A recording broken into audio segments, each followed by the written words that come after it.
I welcome everyone to this third and very exciting episode of Read with a Teacher.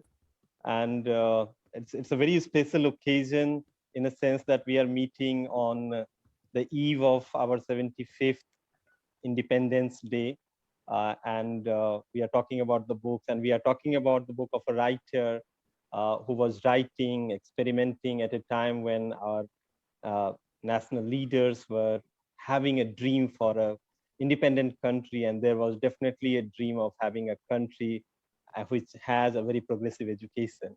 तो basically एक बहुत ही special occasion है कि हम लोग 75वीं वर्षगांठ जब सेलिब्रेट कर रहे हैं अपने भारत के स्वतंत्रता का, तो उस वक्त हम एक ऐसे लेखक के बारे में बात कर रहे हैं जो उस वक्त लिख रहे थे, एक्सपेरिमेंट कर रहे थे भारत की शिक्षा को लेकर के, एक सपना देख रहे थे जिस वक्त हमारे फ्रीडम फाइटर्स एक नए भारत का सपना देख रहे थे। तो मैं तो इनको भी उस फ्रीडम फाइटर के रूप में ही देखता हूँ।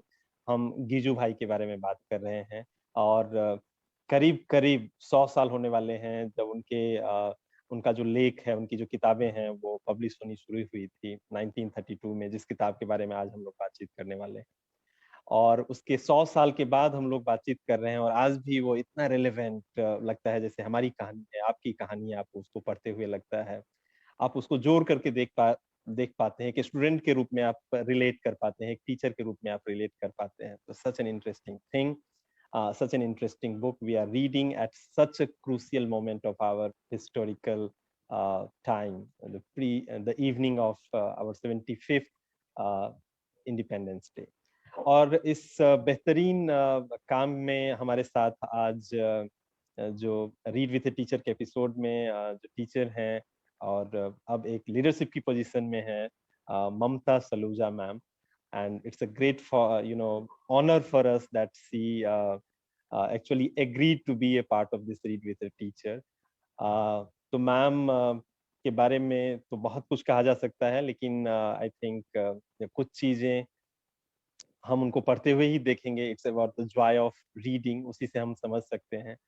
तो मैम एक फुलब्राइट प्रोग्राम की एलुमना रही हैं और काफी सालों से, मेरे ख्याल से more than 20 years of experience of teaching English. तो she is basically an English language teacher, और अलग अलग प्लेटफॉर्म्स पे पढ़ना, पढ़ाना, पेपर प्रेजेंट करना, नए एक्सपेरिमेंट्स करना, तो ये सारी चीजें उनके अपने जर्नी का हिस्सा रहा है। तो I won't talk much about her, we will actually just get into the joy of reading, which we are coming for together. And I would also like to introduce my co-host Chandan Jha, जिनके साथ मिलकर के हम इस programme का एक साझा सपना देख रहे हैं, ताकि हम इसको लंबे समय तक कर सकें। और जो एक कॉमन हमारा कंसर्न है कि टीचर को तो पढ़ना ही चाहिए, ताकि बच्चों में भी हम पढ़ने का वो जोश जगा सकें। So that we are together trying to move ahead with this common dream. तो आपका स्वागत है चंदन जी, ममता मैम, और हमारे सभी पार्टिसिपेंट्स जो अपना कीमती समय निकाल करके, छुट्टी का दिन है उसमें से निकाल करके, और किताब पढ़ने के कार्यक्रम में हिस्सा ले रहे हैं। वी कैन से कि आज नेटफ्लिक्स के जमाने में और सोशल मीडिया के जमाने में मुझे तो चमत्कार ही लगता रहता है कि आपको 10-20 लोग भी मिल जाते हैं जो किताब पढ़ने के किसी कार्यक्रम में हिस्सा लेते हैं, दिलचस्पी दिखाते हैं। तो आई really welcome all the participants who are here with me on the Zoom, and also those who are watching it on Facebook Live. तो चंदन जी, आपसे ही शुरू करते हैं। आप इस किताब को मैंने देखा था कि जब हम इसके बारे में बातचीत कर रहे थे, आपने बहुत सारा पिक्चर उसका शेयर किया था, और उसके बाद हमारे जो आज के चीफ रीडर हैं ममता मैम, उनके पास आते हैं और फिर हम लोग इसको आगे बढ़ाते। जी चंदन। आपने बिल्कुल सही कहा कि नेटफ्लिक्स और अमेज़न प्राइम के समय में जब लोग बहुत कुछ कर सकते हैं, और 96 लोगों का हमारे साथ होना बताता है कि ये जो आपके बैकग्राउंड में किताबें दिख रही हैं या फिर मैम के बैकग्राउंड में जो किताबें दिख रही हैं, ये सिर्फ दिखने दिखाने के लिए नहीं है, बल्कि इनसे वो लगाव है, वो जुड़ाव है। Absolutely. तो मैं कहूँगा कि बहुत ज्यादा समय नहीं लेते हैं, ऑलरेडी 7:10 हो चुके हैं, तो मैं आमंत्रित करता हूँ ममता मैम को कि वो आए और शुरू करें कि आखिर क्या वो चीजें हैं जिसने कि उनको अपील किया कि अच्छा, इस किताब की बात जो है सभी साथियों के साथ की जानी चाहिए। सो लेकिन ममता मैम। चंदन जी, मैं चाहूंगा कि ये दूसरा सवाल बने। पहला सवाल मैं जानना चाहूंगा ममता मैम से कि उनका अपना जर्नी किताबों को पढ़ने को लेकर के कैसा रहा है, कैसे एक दिलचस्पी बनी रही, क्योंकि टीचर्स के लिए बड़ा यूनिक मुझे लगता है मसला होता है कि वो किताब पढ़ते रहे, वो भी इतने लंबे समय तक। जी ममता।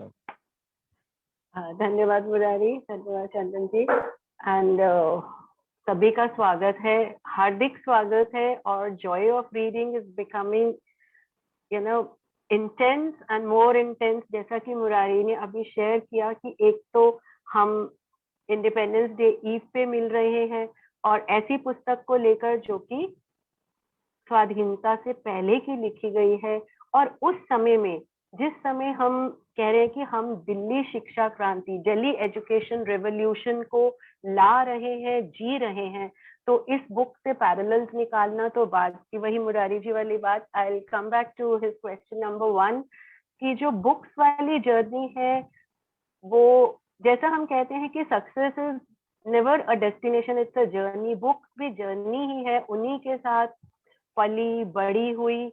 और सिचुएशन ये है कि कल ही मैं अपनी मम्मी के घर गई तो वो और एक पक्ष में another fortnight she will be 80 years old, और उन्होंने मुझे कहा कि बहुत दिन हो गए हैं, मुझे तमस नहीं पड़ी है, तुम्हारी लाइब्रेरी में वो मिलेगी तो ले आना। तो मेरे मंडे की टू डू लिस्ट में मैंने वहीं उसको लिख लिया था कि मंडे को लाइब्रेरी से ये बुक ढूंढ कर लानी है। तो मेरे पिछले स्कूल्स के जो लाइब्रेरियन साथी, अगर उनसे पूछा जाए तो पूरा हॉलीडेज होमवर्क ये होता था कि मुझे मम्मी के लिए भी बुक्स लेकर आनी है। इस तरह से हमें मतलब पाला पोसा गया है कि किताबों से घिरे और उस तरह से। और एक्चुअली वही एविड रीडर वाला टेस्ट अभी है, और कुछ हद तक अपनी बच्चियों को भी वो दे पाई। और ये जो कलेक्शन आप पीछे देख रहे हैं, it's not overnight, it is a journey this collection. और बिल्कुल ये मेरे साथ साथ ही चल रही है। और मुझे भी इस प्रोफेशन में, इनफैक्ट इस डिपार्टमेंट में मतलब सर्विसेज देने का सौभाग्य, मुरारी जी 9 सितंबर को मुझे 30 साल हो जाएंगे इस अरे विभाग वाह में। वाह, तो मैंने मोर देन 20 इयर्स कह के ठीक ही कहा है ना। 30, करीब करीब 30 कहना चाहिए था मुझे। बिल्कुल बिल्कुल।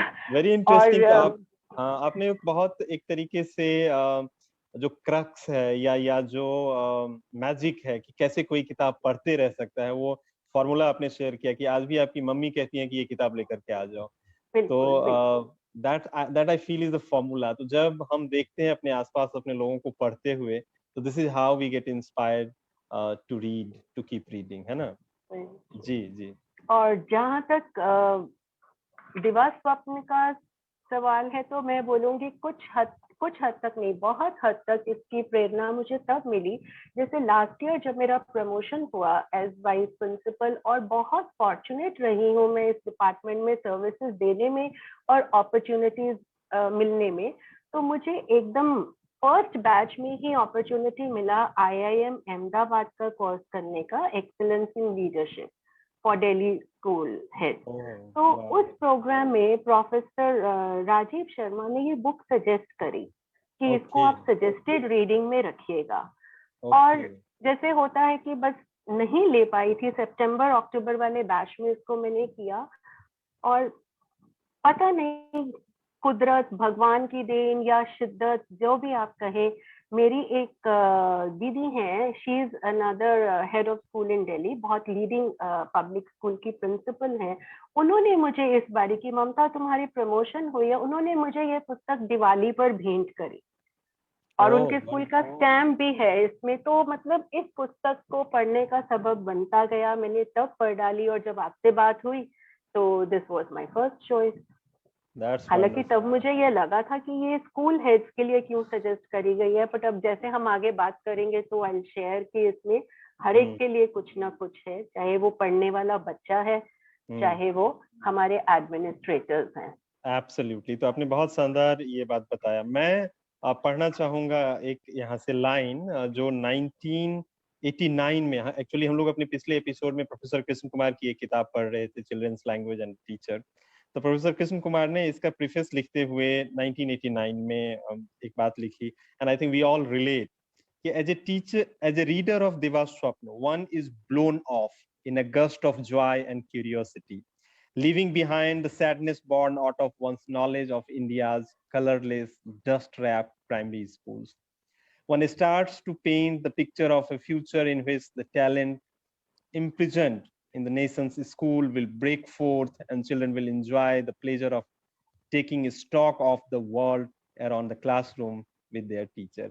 तो आई थिंक इन्होंने कितना पहले 1989 में ये लिखा और आज भी I mean almost after 30 years we relate to each of the word which he has written about the book, है ना. इतना मजा, मतलब इट लाइक जब आप उसको पढ़ते हैं तो डूब जाते हैं और एक सपने में हम खो जाते हैं कि इस तरीके का स्कूल अगर होगा तो कितना शानदार हो. तो मैं चाहता हूँ कि अब आप जो चीजें आपको बहुत शानदार लगी है वो हम सबके साथ साझा कीजिए इसको पढ़ते हुए. जी. जैसा कि आपने अभी प्रोफेसर कृष्ण कुमार का रेफरेंस दिया, यहाँ पे मैं गिजू भाई जी का 2 शब्द से भी पहले उन्होंने इस पुस्तक में कुछ पंक्तियां लिखी हैं कविता रूप में, और उसका शीर्षक है कैसे चैन आए. Very nice. जब तक बच्चे घरों में मार खाते हैं और विद्यालयों में गालियां खाते हैं, तब तक मुझे चैन कैसे आए. जब तक बच्चों के लिए पाठशालाएं, वाचनालय, बाग बगीचे और क्रीड़ा आंगन ना बने, तब तक मुझे कैसे चैन आए. जब तक बच्चों को प्रेम और सम्मान नहीं मिलता, तब तक मुझे कैसे चैन आए.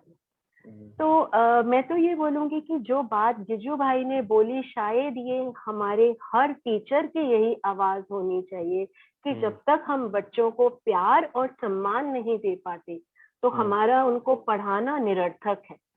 हमारी पढ़ाई तभी मीनिंगफुल है, उसका सार्थक तभी होगा जब हम बच्चों को पढ़ाई सम्मान के साथ दें, ताकि वो पढ़ाई का भी सम्मान करना सीखे.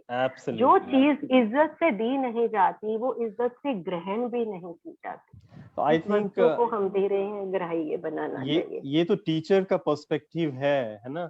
लेकिन वहीं पे एक बहुत शानदार कविता है कि बच्चा कैसा फील करता है, तो मुझे लगता है कि वो भी आप पढ़ के हम सबके साथ साझा कीजिए. जरूर. बच्चे का तो सवाल है. बच्चे वाली कविता का शीर्षक है जवाब दीजिए. जवाब दीजिए. मैं जवाब दीजिए, ये तो शीर्षक है. मैं पंक्तियां पढ़ती हूँ उसकी.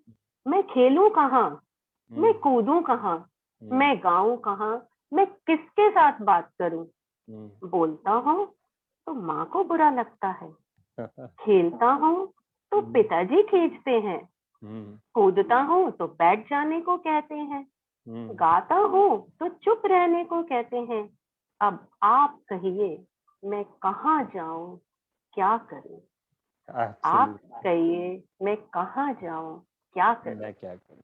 So that's the basic question जो हम सब मिल करके सोचें, ढूंढें, तरीका निकालें, न सिर्फ टीचर के रूप में, एक पेरेंट्स के रूप में भी, है ना, कि आप कहिए मैं कहाँ जाऊं, मैं क्या करूं.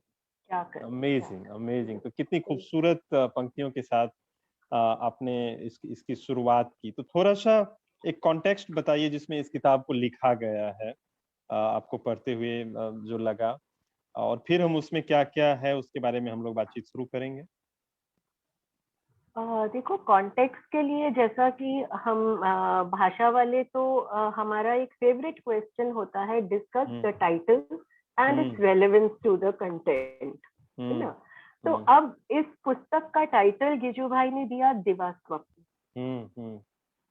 अब वो हासिल कर सकते हैं, नहीं कर सकते, कैसे कर सकते हैं, कब कर सकते हैं, कुछ भी हो, पर मैं तो एक ही बात बोलूंगी, स्वप्न वही होते हैं जिनमें कुछ ना कुछ वास्तविकता होती है. उसका शुरुआत तो वहीं से होता है, स्पार्क तो होगा ना. और अगर हम अपने माननीय राष्ट्रपति डॉक्टर कलाम जी की भाषा में कहें, उनके शब्दों को, I'll take the liberty of quoting him.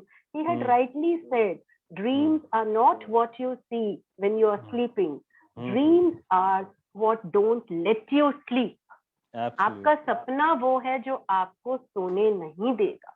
क्योंकि आपको उसको जग कर हासिल करना है. वो कहते हैं ना, miles to go before I sleep, miles to go before I sleep. तो ये वो वाला सपना है जो गिजू भाई ने प्री इंडिपेंडेंस इरा में देखा. उन्होंने बहुत स्पेशल एक परमिशन ली एक्सपेरिमेंटेशन की, इनोवेशन की, उन्होंने 1 साल मांगा, एक कक्षा मांगी। Right right. तो एडमिनिस्ट्रेटर्स के लिए ये बड़ा मुश्किल सवाल था कि आप बिल्कुल इनोवेटिव आइडियाज वाले टीचर्स को, मतलब किसी टीचर को एक्सपेरिमेंट करने के लिए क्लास दे दें जो ये कह रहा है कि मुझे पाठ्य पुस्तक ही नहीं चाहिए पढ़ाने के लिए। So it must have been a very tough decision for the administrators also. But he was granted this permission और उनको एक प्राइमरी विद्यालय में 4ठी कक्षा सपोर्ट करी गई 1 साल के लिए। राइट। पर इसी शर्त के साथ कि आप पूरा साल जो मर्जी एक्सपेरिमेंट करिए, जैसे मर्जी करिए, बाद में तो परीक्षा परिणाम चाहिए ही चाहिए, बिकॉज सिस्टम तो हमारा एग्जामिनेशन ओरिएंटेड है, उससे तो हम बच ही नहीं सकते। तो खाका खूब तैयार कर लिया था गिजू भाई ने पहले ही दिन। हाँ, और उस खाके का क्या हुआ उसके लिए मैं एक लाइन आपको पढ़ के सुनाता हूँ। जब वो तैयारी करके क्लासरूम में आते हैं तो फिर बाद में वो लिखते हैं कि my notes have turned out to be impracticable. I thought it was easy to prepare notes at home and imagine teaching. In practice, it is a tough task. तो ये बहुत इंटरेस्टिंग इस सेंस में है कि हम सब इसको एक्सपीरियंस करते हैं कि जो प्लान करके हम लेकर के जाते हैं और जो क्लासरूम में होता है बहुत फर्क पड़ जाता है उसमें। तो कई बार मुझे लगता रहता है जो ट्रेनिंग प्रोग्राम्स होते हैं टीचर का, उसमें इस बात को बहुत एक्नॉलेज नहीं किया जाता है। वो बहुत नीट एंड क्लीन तरीके से कि अब ए करो, उसके बाद बी करो, उसके बाद सी करो, उसके बाद डी करो। मुझे लगता है इस तरीके की स्ट्रेटजी और प्लानिंग जो होती है वो बिना क्लासरूम में पढ़ाए हुए लोगों के द्वारा बनाई हुई स्ट्रेटजी ही होती है ना? आपको क्या लगता है? बात तो ठीक कर रहे हो, और कई बार जब उनका हम डेमोन्स्ट्रेशन भी करते हैं ना अपने ट्रेनिंग प्रोग्राम्स में, तो मुरारी वहां पे हमारे जैसे कुछ मतलब रेडीनेस लेवल वाले लोग होते हैं। तो जो एक वो फिक्स माइंडसेट वालों को ब्रेक करना होता है, that is the tougher task and that is the actual task. और अगर हम वो कर पाते हैं जैसा कि गिजू भाई अंत में कर पाए, तो सफलता तो वही है। पर गिजू भाई ने भी, जो आपने कहा कि उनको लगा कि पहले ही दिन मेरा खाका हो गया फेल, कि भाई कल्पना आसान है और प्रैक्टिकल मुश्किल है, पर उन्होंने उसके साथ एक बात और भी कही, हारे नहीं, वो हिम्मत नहीं हारी। उन्होंने कहा अच्छा ही हुआ कि पहले ही कौर में ये मक्खी आ गई, कल से अब हम नया आरंभ करूं, मैं नया आरंभ करूंगा। So this is the way he took it very positively. That was the spirit. Right. तो और पहले दिन तो बच्चे भी उनको बहुत नहीं मतलब स्वागत कर पाए। वो देख पा रहे थे कि बच्चे मतलब तिरछी नजरों से एक दूसरे को देख रहे हैं, स्वागत उनका पहली बारी कक्षा में कैसा हो रहा है, पर बढ़ते गए। राइट। तो मैं देख रहा हूँ कि जब वो एक्सपेरिमेंट्स करना शुरू करते हैं तो again I mean there are so many things which we all relate so deeply. तो हमारे आसपास जो लोग होते हैं उनमें बड़ा एक तरीके से इम्पेशेंस होता है। और इनको जो परमिशन दिया था एजुकेशन ऑफिसर ने, तो वो कहते हैं कि see that you do not spend the whole year just telling stories, said the education officer. कि स्टोरीज इनका एक बहुत पावरफुल एक तरीके से टूल था बच्चों को पढ़ाने का। लेकिन एजुकेशन ऑफिसर कह रहे हैं कि देखो पूरा साल ये सिर्फ कहानी सुनाने में बर्बाद मत कर देना। तो आई थिंक इवन इतने सालों के बाद भी जबकि इन सब मुद्दों पे बहुत लिखा गया है या पढ़ा गया है, हम लोग आज भी कहानियों को कहानी की तरह ही मान के चलते हैं कि कहानी है, it has nothing to do with teaching learning process, है ना? तो आपने इसके बारे में पढ़ा हुआ पढ़ा है कितना मतलब इन्होंने पावरफुली इसका इस्तेमाल किया। इनफैक्ट आपने खुद भी इस तरीके के कुछ एक्सपेरिमेंट्स किए हैं आई थिंक। बिल्कुल मतलब इन्होंने तो कहानी को मीडियम नहीं टूल बना दिया। और हम देखेंगे जैसे जैसे इनके एक्सपेरिमेंट चले, इन्होंने हिस्ट्री को भी पूरा ऐसे ही कहानी के रूप में पढ़ाया कि बजाय इसके कि हम कंटेंट दे, अब उसको चेक करने के लिए जैसे एक उदाहरण है, वो कहने लगे कि उनको क्वेश्चन किया गया कि आप अगर हिस्ट्री ऐसे पढ़ा रहे हैं तो कैसे जांचेंगे जो फैक्ट्स हमें बताने हैं कि भाई इतने हाथी थे, इतने घोड़े थे, इतने सैनिक मारे गए, ये था, तो कैसे वो करेंगे, भाई कहानी सुनाते रहेंगे। तो उन्होंने कहा कोई बात नहीं, मैं तो अपनी कहानी कई कई दिन चलाता हूँ। उन्होंने अपने डायरेक्टर सर को बोला कि आप आके बैठिए, अपने हेडमास्टर को बोला आप आके बैठिए मेरी क्लास में। और उन्होंने क्या किया, जो पहले कहानी सुना बताई हुई थी एक युद्ध की, उस दिन उन्होंने बच्चों को कहा कि मैं दोबारा वो कहानी सुनाता हूँ, आज हम नया नहीं करेंगे। तो उन्होंने उसमें कुछ फेरबदल करा, उस फिगर्स को बदला, तो बच्चों ने झट से पकड़ा, तो उनका हिस्ट्री का लेसन सक्सेसफुल हो गया। तो कई बारी बहुत डल और ड्रेजरी वाली चीजों को, बोरिंग चीजों को अगर हम इस तरह प्रेजेंट करते हैं तो बहुत अच्छा रहता है। और बच्चे उनको कहानी के लिए, तो मतलब उनको थोड़े दिन में ये लगा कि अब जब छुट्टी की घंटी बजती है तो बच्चे उनको घेर के खड़े हो जाते हैं, वो कहते हैं मुझे छूने लगे, मेरे पास आने लगे, मुझे घेरने लगे, क्योंकि वो चाहते नहीं थे जाना। और जबकि पहले दिन जब वो गए तो वही नहीं संभाल पाए थे, उन्होंने अपनी क्लास को 2 घंटे पहले छुट्टी दे दी और उनको अच्छे से डांट भी पड़ी कि भाई स्कूल के नियम क्यों भंग कर रहे हो, पूरा स्कूल लगा हुआ है। और उन्होंने कहा कि नहीं, आज ये बच्चे अभिमुख नहीं हैं। तो उनके एक साथी ने ना वो फब्ती कसते उनको बोला था कि ये अभिमुखता फभिमुखता रहने दो, पढ़ाने आए हो पढ़ाओ, हमें बहुत साल हो गए। तो काफी उनको विरोध का सामना करना पड़ा था। हाँ, जब वो हेडमास्टर उनको डांट रहे थे तो मुझे मेरे सामने वो एक लाइन है, मैं आपको पढ़ के सुनाता हूँ। और चंदन जी, जब भी आपको लगे कि हमें कुछ ऐड करना है या कोई सवाल पूछना है तो आप प्लीज हम लोगों को एनरिच करते रहिए। चंदन जी, सुन पा रहे हैं आप? बिल्कुल, मैं बल्कि फेसबुक पे भी लिख चुका हूँ इस चीज को कि जिन साथियों को इस तरह की कुछ टिप्पणी करनी है, वो कुछ सवाल रखना चाहते हैं, they are more than welcome to do. Absolutely, absolutely. अच्छा, तो मैं जो अभी ममता मैम ने शेयर किया कि कैसे उनके साथ थी और कई बार प्रिंसिपल भी के द्वारा डांट पड़ता था, तो उन्होंने जो एक बहुत इंटरेस्टिंग वो देखा कि जब तक हम बच्चों को एक प्रॉपर तरीके से बैठना, साफ सफाई में रहना, इन सब चीजों पे ध्यान नहीं देंगे तो पढ़ाई लिखाई सेकेंडरी चीज है, पहले इस पे फोकस होना चाहिए। तो इस पे देखिए कितना एक इंटरेस्टिंग कन्वर्सेशन है। The headmaster sent for me Mr. Lakshmi Ram.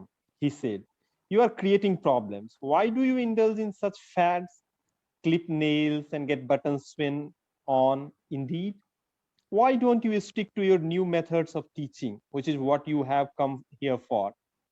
Clipping nails and swing buttons are parents' jobs, not the schools. Why should we bother about it? And mind you, the boys can't be allowed to come to schools bareheaded. It is indecent. Permission from the education department is needed." तो I mean मुझे क्यों ये line बड़ा शानदार लगा कि we still, I mean इस किताब को लिखे हुए उनको करीब करीब 100 साल हो गए। 1932 में पहली बार गुजराती में पब्लिश हुआ था, और आज भी हम इन कुछ चीजों को बहुत स्ट्रांगली सेपरेट करते हैं कि ये तो पेरेंट्स का काम है, ये मेरा काम नहीं है, ये इसमें इसको, तो मतलब ये चीजें, मतलब these are still the part of our conversation. तो इसलिए मैं ये आपके सामने लाना चाहता था। जी ममता मैम, और आप अब उस पोजीशन में हैं जहां इस तरीके के कन्वर्सेशन को आप कंट्रोल कर सकती हैं। नहीं, ऐसा कुछ नहीं है। सभी मतलब बात वही है कि टॉप टू बॉटम, जब हम कुछ चीजों के लिए एक साथ नहीं होंगे तो वो हासिल नहीं कर पाएंगे। आपने अभी बोला 90 साल हो गए किताब लिखे, पर आप देखो उन्होंने तब भी ये बोला कि जी आजकल हमारे देश में गंदगी का बोलबाला है, गंदगी हमारा एक राष्ट्रीय कलंक है, जब तक इसका साम्राज्य है हमारी दुर्दशा का अंत नहीं होगा। इसलिए इसके खिलाफ मैंने पहला मोर्चा खोला है। तो जैसे हम कहते हैं ना, charity begins at home, self discipline is the best form of discipline. तो अगर हम सेल्फ क्लेanलीनेस से शुरू करेंगे तो आगे बढ़ेंगे ना। अब उन्होंने तो कहा कि गंदी टोपी है तो मत पहनो, पेरेंट्स ने कहा नंगे सिर कौन जाता है। तो वो जो सोशल नॉर्म्स हैं उनको तोड़ना, नए स्थापित करना बहुत मुश्किल काम है जो उन्होंने किया। तो थोड़ा सा मुझे लगता है कि आप इस बारे में बताइए कि ये कैसे उन्होंने किया, कैसे बच्चे साफ सुथरा रहना पसंद करने लगे और वो खुद करने लगे। बड़ा इंटरेस्टिंग है मुझे, मेरे ख्याल से। भाई देखो, जब एक बात बताओ, उन्होंने अपनी क्लास को कहानी सुनाने की लत लगा दी, ठीक है, और भी एक खेल खेला, हाँ I will not miss on that, उसकी तो शेयरिंग करनी ही है। और जब तुम फिर इतनी बड़ी कहानी लोगे और बच्चों को बोलोगे कि नहीं अब छुट्टी तो मुझे करनी पड़ेगी क्योंकि ये कहानी तो बहुत लंबी है, 4 दिन चलेगी, और अगले दिन फिर बच्चों को पहले तुम हाजिरी लेना शुरू कर दोगे, फिर तीसरे दिन तो पहले श्रुत लेख लिखवाना शुरू कर दोगे, और बच्चे कह रहे हैं अच्छा अब यहाँ पे भी श्रुतलेख होगा, मतलब ये कक्षा बिल्कुल वैसी है, कोई फर्क नहीं है। उन्होंने कहा नहीं, थोड़ा सा समय लगाएंगे हम। श्रुतलेख कर दिया। फिर चौथे दिन बोला कि अब आपकी ये जो नेल्स है, इसकी सफाई, बालों की कंघी, ये सब देखेंगे।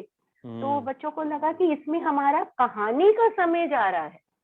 तो जो बच्चे चाहते थे उसके लिए जो उनका समय जो खा रही थी ये एक्टिविटीज, वो पहले ही करके आने लग पड़े कि भाई हम अपने नेल्स भी काट के आएंगे, कंघी भी करके आएंगे, कपड़े भी साफ, बटन भी टांग के। अब तुम सुई धागा लेके स्कूल में आ जाओगे कि लाओ बटन टांगूं, पहले से कहानी सुनाऊं। और बच्चों को कहानी सुननी है तो क्या करेंगे भाई, वो अपने आप करके ही आएंगे ना। हाँ, तो और यही एक किया और उन्होंने। इंटरेस्टिंग चीज उन्होंने किया कि शीशे स्कूल में ही लगवाए उन्होंने, और बाल काटने की भी व्यवस्था स्कूल में ही की, और बच्चों को दिखाया कि जब वो मुंह धो के आते हैं और फिर शीशे में अपना चेहरा देखते हैं तो कितना सुंदर लगता है। और इससे धीरे धीरे उन्हें लगा कि हाँ, मतलब सुंदर दिखना तो कुछ शानदार बात है, तो बच्चों ने उसको पिक किया। लेकिन पहली बार जब उन्होंने कहा था और तब जो रिएक्शन था, वो बहुत खूबसूरत पंक्ति है, मैं पढ़ना चाहूंगा कि आई इंस्पेक्टेड देयर नेल्स, ये वो लिख रहे हैं, hardly anyone had clipped them, कि शायद ही किसी ने काटा हो। They had various domestic problems to cite as reasons for not doing so. Who the hell had time to sew on buttons anyway? One mother sent word. एक mother ने भिजवाया, Mr. Teacher, if you are here to teach, please teach. That's all. Why do you indulge in all these fads? Do you think we have nothing else to do but clip nails and sew buttons and do this and that? Our children will be what they are. We don't have time even for death. How do you expect us to do your biddings? तो ये कितना शानदार है कि बच्चे के पास तो बहाना था ही, पेरेंट्स ने भी लिखवा के भेजा कि अपना पढ़ाई से मतलब रखो, इन बेकार के कामों में मत उलझा करो। But still he persisted. जी जी। आप देखो, जब उन्होंने शुरू में पेरेंट्स को बुलाना चाहा तो उनकी परिस्थिति और मनस्थिति वही थी जो हमारी कई बारी होती है आज की डेट में भी। क्योंकि जब उन्होंने कहा कि चलो पेरेंट्स को बुलाते हैं तो 40 में से 7 पेरेंट्स की सहमति आई थी। कंसेंट लेटर सिर्फ 7 ने दिया, तो बाकी सब उनके साथ ही नहीं थे। वो तो धीरे धीरे उन्होंने अपने एफर्ट्स जारी रखे और कहा, तो दिक्कत कम नहीं थी। पर मैं वापस उस बात पे आना चाहूंगी जो आपने आईने वाली बात कही ना। अपने विभाग के ही, मतलब डायरेक्टरेट के ही एक स्कूल में बहुत साल मैंने अपनी सेवाएं दी हैं, और ये बात मैंने वहां नोट करी थी मुरारी, जहाँ पे हम कॉरिडोर से, रिसेप्शन एरिया से निकल के असेंबली ग्राउंड में जाते थे ना, तो वहां पे स्कूल के जो हेड थे उन्होंने पूरी वॉल पे मिरर लगवा रखा था, मतलब फुल लेंथ, इंटरेस्टिंग, बड़े वाला। तो पूरे बच्चे वो क्यू में चलते हुए अपने आप को देखते हुए जाते थे, अपने आप को भी देखते थे और क्यू को भी देखते थे। और ये आज नहीं, ये आज से 12 साल पुरानी मैं बात बता रही हूँ आपको। उस समय भी हमारे स्कूल में ये है। तो मतलब बहुत कुछ विद्यालय प्रमुख पे भी डिपेंड करता है। कई बारी मतलब हम अपने रिसोर्सेज में, अपनी जुरिस्डिक्शन में कुछ ऐसे कदम ले लेते हैं जो हमारे स्कूल की नीड बेस्ड होते हैं और उनका बहुत दूर तक असर जाता है। तो शायद इसीलिए ये बुक सजेस्ट की गई थी स्कूल लीडर्स को पढ़ने के लिए। मुझे भी याद आया जब आप कह रहे हैं कि एक्चुअली मेरे स्कूल में असेंबली के टाइम पे ना कुछ बच्चे लेट हो जाते थे। पता चलता था कि वो वॉशरूम में जाकर के, जहाँ पे शीशा लगा हुआ है, अपने आप को संवारने लगते थे। तो मुझे लगता है वो गलत जगह पे लगा हुआ था, वो पब्लिक स्पेस पे ही लगा रहे ताकि वो लेट भी नहीं होंगे, और मतलब एक एक पब्लिकली इसको एक्नॉलेज किया जाए कि ठीक है, सुंदर दिखना, साफ सुथरा रहना हम सबकी जिम्मेदारी है, अच्छा काम है, और स्कूल इसको एक्नॉलेज करता है, अप्रिशिएट करता है ना। और now I would like to आपका मैं चाहूंगा इस ओर ध्यान दिलाना कि एक तो उन्होंने स्टोरीज का इस्तेमाल किया एक टूल के रूप में, दूसरा जो बहुत बेहतरीन इस्तेमाल उन्होंने किया पढ़ाने के लिए जिसको टूल के रूप में, दैट इज स्पोर्ट्स। और हम आज भी देखते हैं कि एक सेपरेशन है, अच्छा तुम खेलोगे तो पढ़ोगे कब, टीचर्स अक्सर कहते हैं। तो कैसे स्पोर्ट्स को एज ए टूल उन्होंने यूज किया था और पढ़ाई लिखाई के लिए, उसके बारे में मैं आपसे मतलब जानना चाहूंगा। देखो, स्पोर्ट्स को टूल तो यूज किया, पर उसका भी शुरुआत का एक्सपीरियंस कोई भला नहीं था। भला नहीं पहले था। ही दिन एक बच्चे को सर पे पत्थर लग गया, सर फूट गया, हाँ। खून बह गया, अगले दिन पेरेंट्स आ गए, तो वही सब हुआ जो आज होता है मुझे लगता है या ममता, वो हो बहुत सकता है। खूबसूरत पंक्तियां हैं इस बारे में जो अभी आप कह रही थी। अगर आपके सामने है मैं तो उसको प्लीज पढ़िए। मैं एक मिनट उसको लोकेट कर लेती हूँ। या पर जो उन्होंने पहले दिन, हाँ मैं उसको हाँ भी निकालती हूँ। उससे पहले जो उन्होंने पहले दिन एक खेल खेला ना, शांति हाँ। का खेल, अच्छा, उससे शुरू करते हैं। हाँ, सर ठीक है, फोड़ने वाले खेल पे बाद में बाद पहुंचते में हैं। आते हैं, ठीक है, शांति का खेल जो वो पहले दिन सोच के गए थे, मैं उसके बारे में पढ़ूंगी, तो आप हाँ, देखिएगा हम शायद उससे कुछ एब्सोल्यूट, पैरेलल निकाले।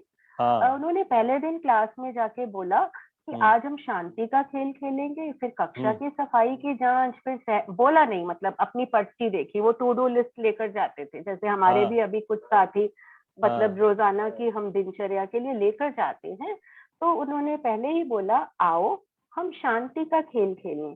देखो, जब मैं ओम शांति कहूं, तब तुम सब चुपचाप बैठ जाना, बराबर पालथी मारकर बैठना। देखो, कोई हिलना डुलना तक नहीं। फिर मैं दरवाजा बंद करूंगा और अंधेरा होगा। तुम सब शांत रहना। तुम्हें आसपास का कोलाहल सुनाई देगा, उसे सुनने में बड़ा मजा आएगा। तुम्हें मक्खियों की भिन भिनाहट सुनाई पड़ेगी। तुम्हें अपने श्वासोश्वास भी सुनाई पड़ेगा। फिर मैं गाऊंगा और तुम सुनना। मैं जब ये पंक्तियां पढ़ रही थी मुरारी, तो मुझे तो ये लगा कि मैं अपने हैप्पीनेस करिकुलम की बुक का प्रेफेस पढ़ रही हूँ, माइंडफुलनेस एक्टिविटी का डेमोन्स्ट्रेशन पढ़ रही हूँ। आप ये देखिए कि आज से 90 साल पहले कितने फोरसाइटेड, कितने दूरदर्शी थे गुरजू भाई, कि उन्होंने रियलाइज कर लिया कि हमें क्लास की शुरुआत एक विद्यालय में दिनचर्या का प्रारंभ कैसे करना है, जो हम अब कर रहे हैं दिल्ली शिक्षा क्रांति के अंतर्गत। Hats off to the person and how he could feel the nerve of one and all in the field of education. Absolutely, absolutely, I mean this is amazing. और जब आपने शांति की बात कर दी है तो मैं वो कपार, मतलब वो क्या कहते हैं उसको वार गेम के बारे में बात करूं। बहुत खूबसूरत लिखा हुआ है। तो बच्चों को लेकर के जाते हैं। कई बार हम लोग भी एक्सपीरियंस करते हैं कि खेल के मैदान पे चूंकि इतना ज्यादा एनर्जी का आउटफ्लो रहता है, कंट्रोल नहीं हो पाता है, वो लड़ लेते हैं। तो ऐसा ही हुआ। When the school broke up for the day, the other teachers and the headmaster met. One teacher asked me, tongue in cheek, "So you played war games?" क्योंकि बच्चे ने आपस में लड़ाई करके एक दूसरे का सर फोड़ दिया था। Another teacher said, "Mr. Lakshmiram, why do you fool about with games? These are children from all sorts of families." अब इस लाइन को देखिए, "These are children from all sorts of families." आज भी 80 मतलब 90 इयर्स के बाद हम एग्जैक्टली इसी तरीके के सेंटेंस यूज करते हैं अपने स्कूलों में। They must be confined to the four walls of the school and subjected to memorizing and cramming. They would break one another's heads if they are let loose. Don't you see what happens in the streets every day? I mean, this is like इतना correlate कर सकते हैं 90 सालों के बाद दिल्ली में रहते हुए, अपने मतलब आसपास जिस तरीके का हम सुनते हैं बातचीत, एंड फॉरगेट अबाउट कि भारत के बाकी हिस्सों में किस तरीके का रहता होगा। कि बच्चों ने जब आपस में लड़ाई की और आई मीन और देखिए आगे कि I knew said the headmaster that something outward was going to happen. Well, this gentleman needs a lesson, otherwise he won't be quiet. Games and in the school, nonsense. बड़ा खूबसूरत खूबसूरत तरीके से ये लिखा हुआ है कि एक तो खेल, वो भी स्कूल में, एकदम नॉनसेंसिकल बात है ये। है ना? बिल्कुल बिल्कुल, पर इसका जवाब उससे भी शानदार है। अच्छा, हाँ, आप पढ़िए उसको। बिल्कुल बिल्कुल, देखो उन्होंने बिल्कुल, जब हेडमास्टर जी ने ये बोला कि कहीं पाठशाला में भी खेल खिलाए जाते हैं, तो हाँ। आगे से जवाब क्या आया था, साहब खेल ही तो सच्ची पढ़ाई है। दुनिया की बड़ी बड़ी शक्तियां खेल के मैदान पर ही पैदा हुई हैं। खेल का मतलब है चारित्र्य, character building, personality development. Because अगर हम कह रहे हैं man is a social being, मतलब पहला पार्ट हमारे एक में यही पढ़ाते हैं, तो वो जो सामाजिक प्राणी वाला team concept, leadership concept, cooperation, coordination, वो तो सब खेल में ही आती है, वहीं से शुरू होगी ना। अब अगर आज हम activity based learning, language games, किसी भी चीज की बात करते हैं तो गेम खेल ही तो है। खेल खेल में ही हम देखेंगे आगे कि उन्होंने कैसे व्याकरण और बहुत सारी उसको कराया। पर दिक्कत ये हुई जब अगले दिन घायल लड़के का बाप लाल पीला होता हुआ आ पहुंचा और क्या कहते हैं, हमें ऐसे पढ़ाई की जरूरत नहीं, देखिए ये सर जो फूटा है, कहाँ है प्रधानाध्यापक, इसे किसने मारा। तो विजू भाई मतलब ने कहा कि देखिए महाशय, लड़के खेलने गए थे, वहां आपस में ये लड़ पड़े और चोट लग गई। और पेरेंट का रिएक्शन वही था जो आज भी हमें मिलेगा। तो इसे खेलने की इजाजत किसने दी? पाठशाला में पढ़ाई होती है या खेल? सारा दिन गली कूचों में खेल ही तो होता है। आप लड़के को पढ़ाना चाहते हैं तो भेजूं, नहीं तो बंद करूं। एब्सोल्युटली, देखिए कितना रिलेट कर सकते हैं हम सब, आज भी यही सुनने को मिलता है। बिल्कुल बिल्कुल, क्योंकि स्कूलों को हमने इतना बांध रखा है एक स्ट्रॉन्ग फ्रेम के अंदर कि स्कूल गए, किताब खोलना है, रटना है, पढ़ना है, कॉपी में भरना है और फिर एग्जाम होगा। तो ये इस फ्रेम को लूज करने की, तोड़ने की बहुत ज्यादा जरूरत है, ताकि एक्नॉलेज कर सकें टीचर्स भी, पॉलिसी मेकर्स भी, पेरेंट्स भी, कि this is a dynamic place. I mean it's a place which facilitates learning. And इसको हम ऐसे नहीं मतलब बांध कर देखें, उस तरीकों पे मत जाएं कि सिर्फ किताब कॉपी में ही होगा तभी पढ़ाई हो। खेल से भी तो ये पढ़ना लिखना ही सिखा रहे है ना। तो इन्होंने बाद में फिर पेरेंट्स से बात करने की कोशिश की, उनको बुलाया भी, 1 घंटे का उन्हें एक तरीके से भाषण भी दिया, है ना। लेकिन फिर वो बाद में लिखते हैं कि but all this was a waste of time and effort. The few who had come as a matter of courtesy were inclined to go away and left hurriedly as soon as the speech was over. We teachers and the education officer stayed behind. The education officer smiled a little and said, Mr. Lakshmiram, yours was a futile effort. Who would understand your philosophy? A teacher at my back commented in a low voice, the impractical fool. मतलब ये एकदम क्या, इसके लिए क्या हिंदी में शब्द use किया गया है इन्होंने, मतलब बेवकूफ। शिक्षक ने धीमी आवाज में जो कहा, अजी एकदम मूर्ख है, मूर्ख। अच्छा। पर आगे से कहते हैं कि मुझे अच्छा तो ना लगा, लेकिन मैं जब्त कर गया। मैंने मन ही मन ये अनुभव किया कि अभी मैं थोड़ा पठित मूर्ख तो जरूर, आई एम अ लर्नड फूल जिसको हम कहते हैं। तो मैं ये भी नहीं जानता कि साधारण लोगों के सामने भाषण कैसे करना चाहिए, बिकॉज वो अच्छा लंबा भाषण पेरेंट्स को उन्होंने दिया, समझाने की कोशिश करी और बताया कि भाई प्रचलित शिक्षा नीति और पद्धति में कैसे अनुशासन इतनी वो नहीं है, खेल का महत्व है। बट नहीं समझ आया। खेल ही नहीं, उससे बुरा उनको, उससे ज्यादा बुरा उनको तब लगा था जब वो चाहते थे कि विद्यालय में एक पुस्तकालय हो, वाचनालय हो, पाठ्य पुस्तकों की बजाय। हाँ, चंदन जी कुछ कहेंगे इस बारे में, मुझे लगा कि ये गिव अ बिग नॉड।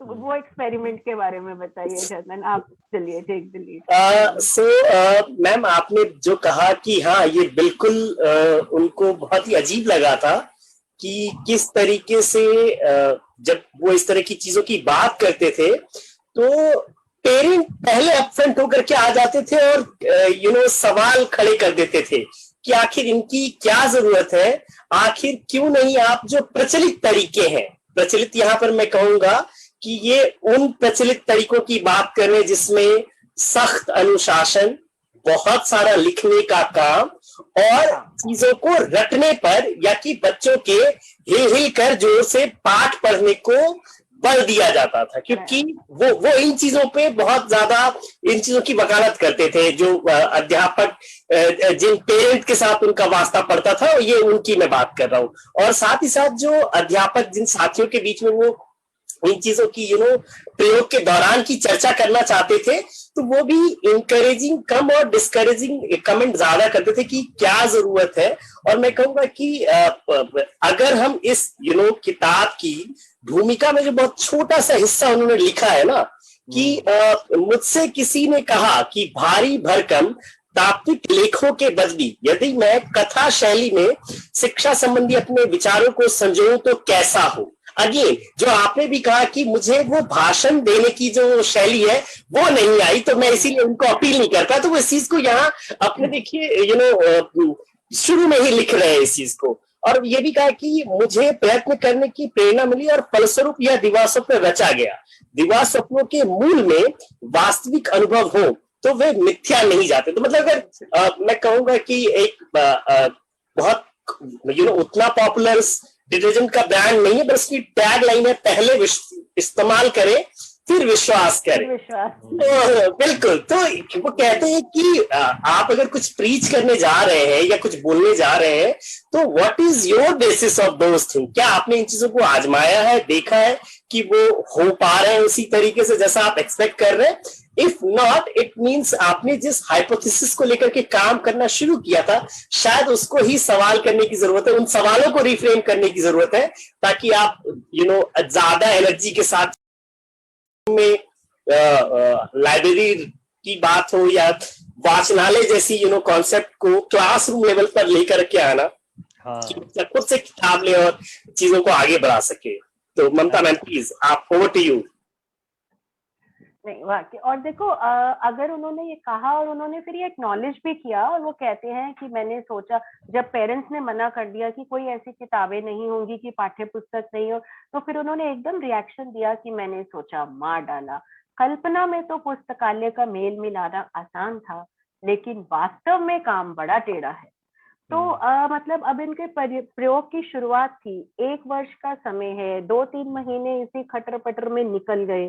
तो उनको भी धीरे धीरे ये लग रहा था कि भाई पाठ्यक्रम भी करना है, बच्चों को भी साधना है, अपना एक्सपेरिमेंट जो मैं करने आया हूँ उसको भी सही, मतलब सही तरह से चलाना है समय सीमा के अंदर, और फेल नहीं करना, कॉन्फिडेंस जो उनपे दिखाया गया था। हाँ, कुछ और कहना चाह रहे हैं मुरारी? हाँ, ये जो आपने कहा तो एक्चुअली मेरे सामने वो पंक्ति है, वो जो टाइम लाइन की बात आ गई कि चूंकि टाइम निकलता जा रहा था, the education officer has also now become rather impatient.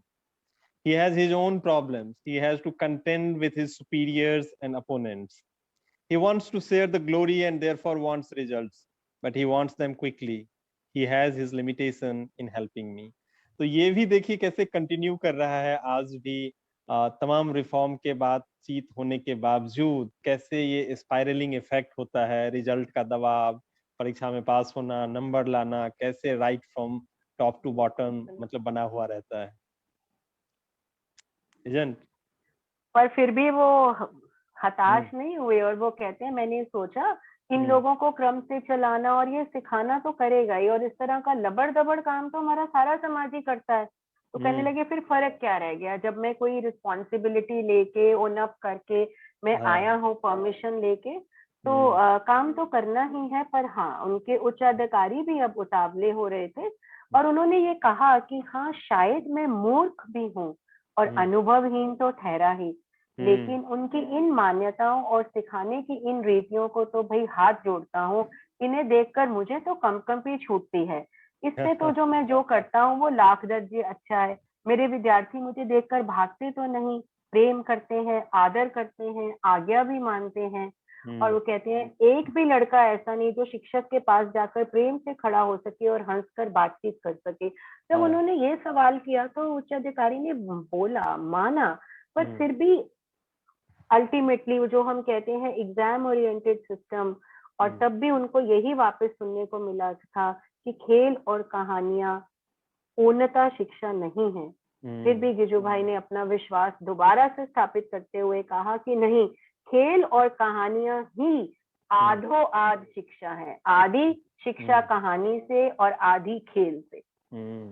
और एक और मैं मतलब शेयर करना चाहूंगा कि मुझे लगता है कि जो भी शिक्षक कभी कुछ ऐसा एक्सपेरिमेंट करना चाहते हैं, कुछ नया करना चाहते हैं, तो इस तरीके के कमेंट्स उनको सुनने को मिलेगा ही। मतलब वो रेयर सिचुएशन होता है जहां नहीं मिलता है।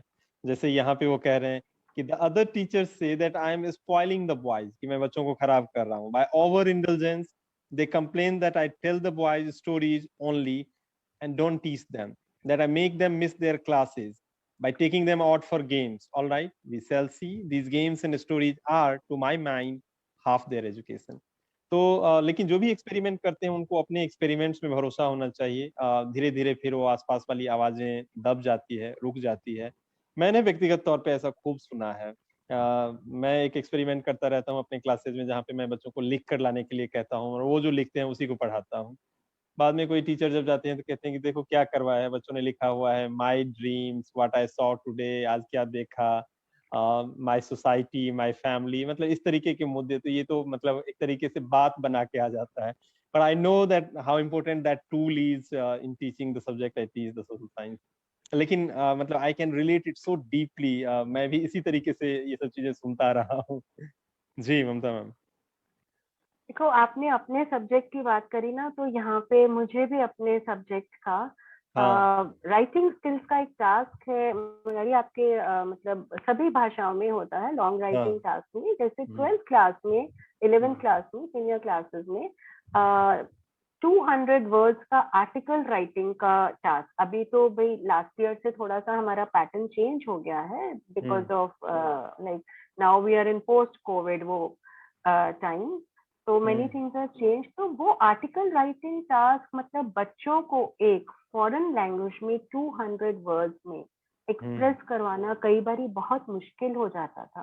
अब यहाँ पे मैं एक पर्टिकुलर टॉपिक जैसे शेयर करती हूँ, बहुत कॉमन आता है, role of youth in nation building या youth and nation building, youth and national service. अब बच्चे को अगर ये टॉपिक दे दें तो बहुत फिलोसॉफिकल सा लगता था। इसके लिए एक बार एक्सपेरिमेंट किया। जैसे बच्चे थे, मैंने 12th के बच्चे, मैंने ब्लैक बोर्ड पे 3 कॉलम्स ड्रॉ किए, पहला छोटा, दूसरा उससे बड़ा, तीसरा उससे बड़ा।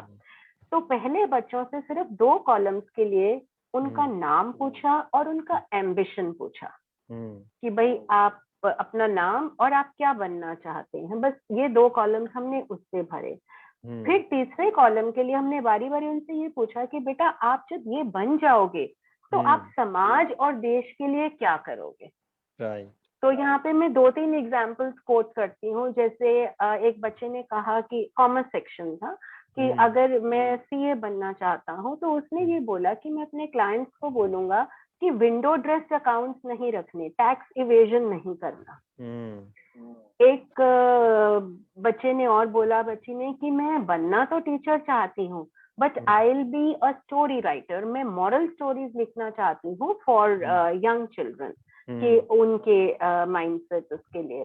एक बच्चे ने बोला कि मैं बैंक में जॉब चाहता हूँ, I want to become a banker, पर मेरा जो फर्स्ट और थर्ड सैटरडे तो वर्किंग होगा बिकॉज बैंक्स में जैसे 2 सैटरडेज ऑफ बच्चे थोड़े अवेयर, तो सेकंड सैटरडे या फोर्थ सैटरडे जो भी मेरा बैंक हॉलीडे होगा उसमें मैं जाके स्कूल में अपना टाइम दिया करूंगा बच्चों को बैंक प्रोसेस और सब ये एंट्रीज वगैरह कॉमर्स के बच्चों को सिखाने के लिए।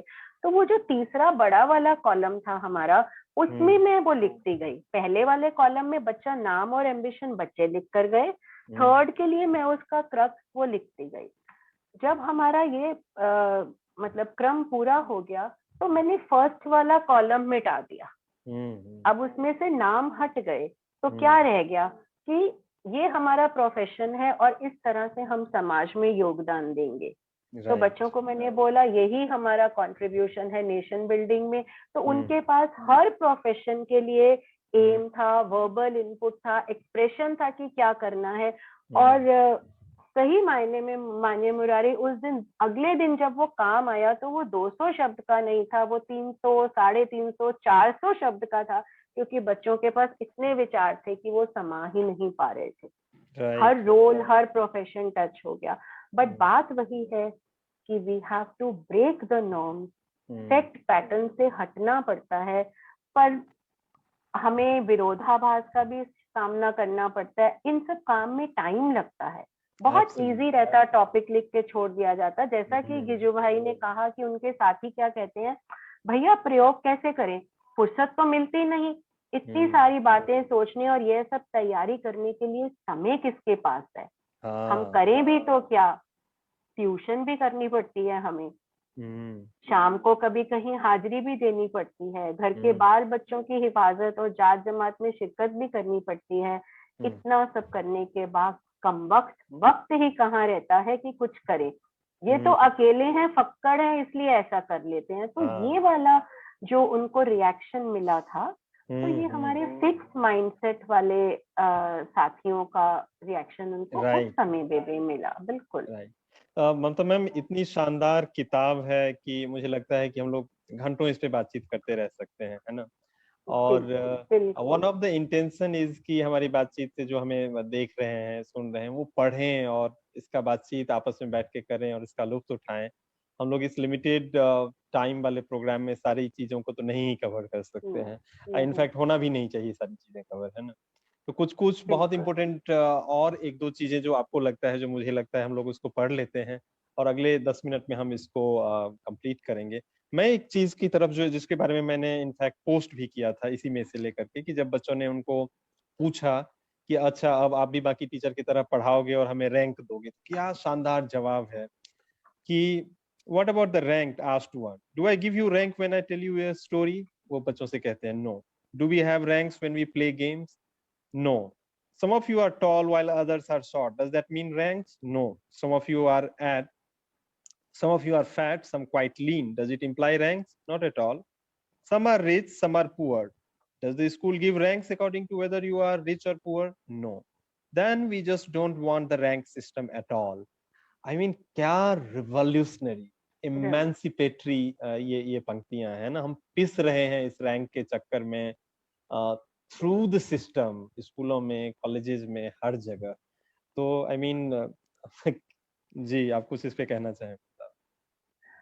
इनफैक्ट उन्होंने सिर्फ रैंक और एग्जामिनेशन नहीं, हमारे कई बारी जो प्रायोजित, मतलब प्रायोजित से मैं बोलूंगी, मतलब फुली प्रिपेयर्ड, जैसे इंस्पेक्शन है, फॉर एग्जांपल इंस्पेक्शन में उन्होंने एक बड़ा पॉइंट उठाया कि हम इतनी मेहनत करते हैं, इतनी सफाई, इतना स्कूल को सेट उन्होंने बोला करा, पर उनकी कक्षा में वो सब जरूरत नहीं थी, क्योंकि उन्होंने पहले दिन से बच्चों के नेल्स काटने और बाल बहाने और उनको बैठने का तरीका, और सबसे बड़ी बात, उनकी क्लास में उस समय भी सर्कल टाइम था।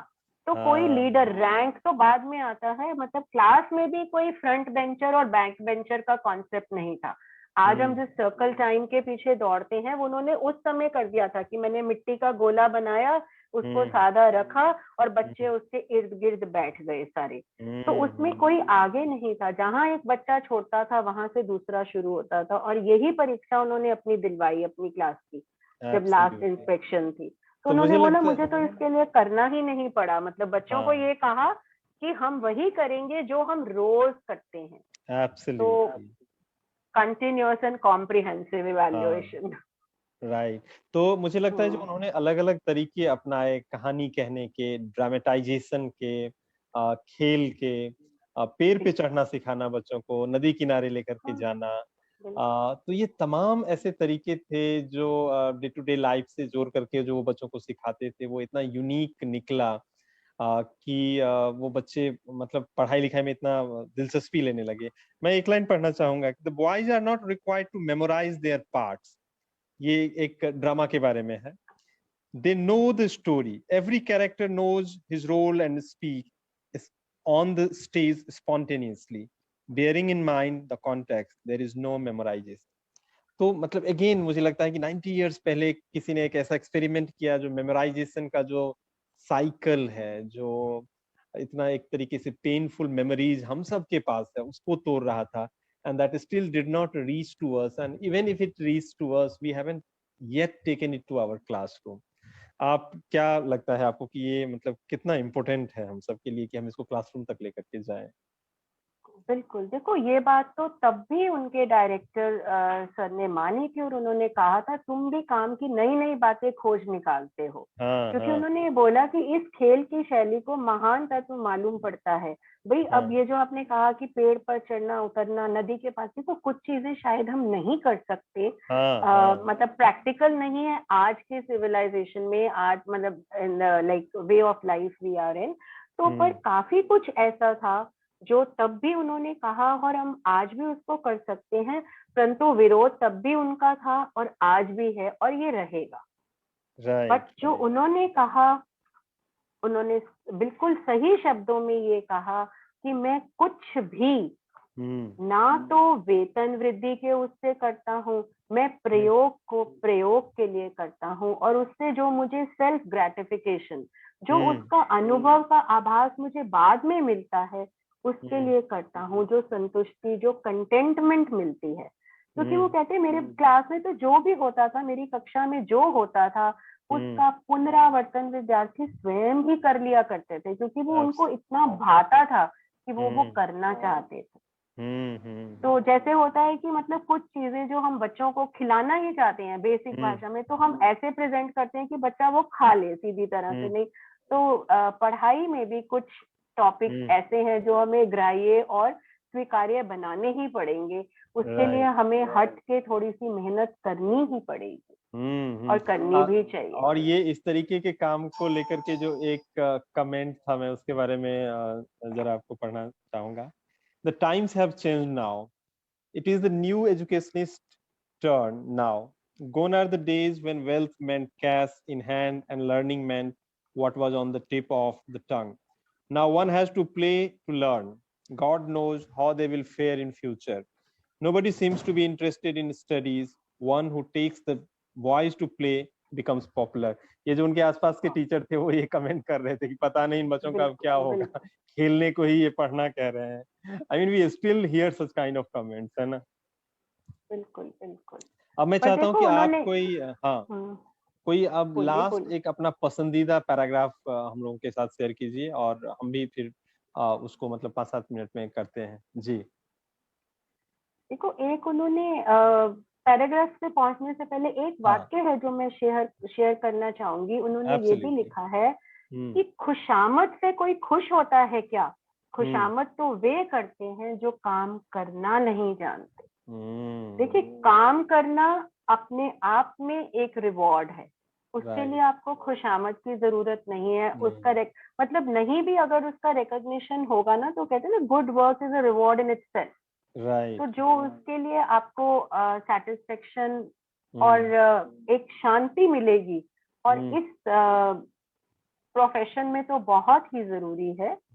और अगर आप कहते हो कि लास्ट का अगर क्रक्स वाला पैराग्राफ, तो मैं इस पे आऊंगी कि जो उन्होंने परीक्षा के बारे में अपने विचार कहे कि तुम्हारा क्या ख्याल है, इन परीक्षाओं के संबंध में क्या सोचते हो? नवीन शिक्षण के हिमायती तो परीक्षा का एकांत विरोध करते हैं और इसकी बुराइयां वास्तव में भयंकर हैं भी।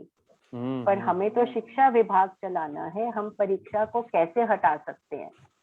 तो उन्होंने फट से जवाब दिया कि आपकी समस्या वास्तविक है। जब तक चाहे जो विद्यार्थी पढ़ता है और चाहे जो शिक्षक पढ़ाता है, तब तक परीक्षा की आवश्यकता भी रहेगी। परीक्षा हटाई तभी जा सकती है जब विद्यार्थी दिल की उमंग के वश होकर पढ़ने आए और सामने से पढ़ाने में कुशल कलाकार शिक्षक पढ़ाने की उमंग से पढ़ाने बैठे। बात यही खत्म हो जाती। कितनी खूबसूरती से उन्होंने कह दिया कि क्या चाहिए? उमंग चाहिए, उमंग चाहिए। और आप मुझे बहुत शानदार और वो जो उमंग है बच्चों का सीखने और पढ़ने का और टीचर के लिए कि वो स्पेस दे, तो उसके लिए मैं एक लाइन लास्ट में पढ़ना चाहता हूँ कि जब वो ज्योग्राफी का क्लास पढ़ा रहे थे तो बच्चों से पूछा गया कि एक नदी के बारे में कि why does it not meet the Arabian sea on this side, एक नदी के बारे में था। अ बॉय सेड, एक नदी के बारे में कि ये अरेबियन सी में क्यों नहीं मिलता है। Maybe it's the river's choice. It choose to meet the Gulf of Khambaz. कि ये रिवर्स की चॉइस हो सकती है कि ये क्यों नहीं वहां मिलना चाह रहा है। तो ये this is so amazing the answer, है ना? तो there's a lot to be amazed of, to have fun, to get engrossed in. Obviously इस लिमिटेड आवर्स के टाइम फ्रेम में हम सभी चीजों को नहीं टच कर सकते हैं और हम करना भी नहीं चाहते हैं, फिर आप पढ़ेंगे नहीं इसको। तो आप में से जिन लोगों ने इसको नहीं पढ़ा है या पढ़ा भी है तो दोबारा पढ़ने में भी बहुत मजा आता है। हमने शायद दोबारा तिबारा पढ़ा है और कभी ऐसा नहीं लगा कि पहली बार पढ़ा हुआ हूँ। सो इट्स सो अमेजिंग, एक बार फिर से नई एनर्जी से भर देता है। तो आई थिंक यही अपील रहेगा कि उठाइए इस किताब को, ज्यादा से ज्यादा 3 से 4 घंटे लगेगा। और अगर आपने देखा कि ममता मैम ने, मैंने और चंदन जी ने इसको पढ़ते हुए आनंद उठाया है तो आप भी उठाइए। चंदन जी, आप कुछ कहना चाहें अगर लास्ट?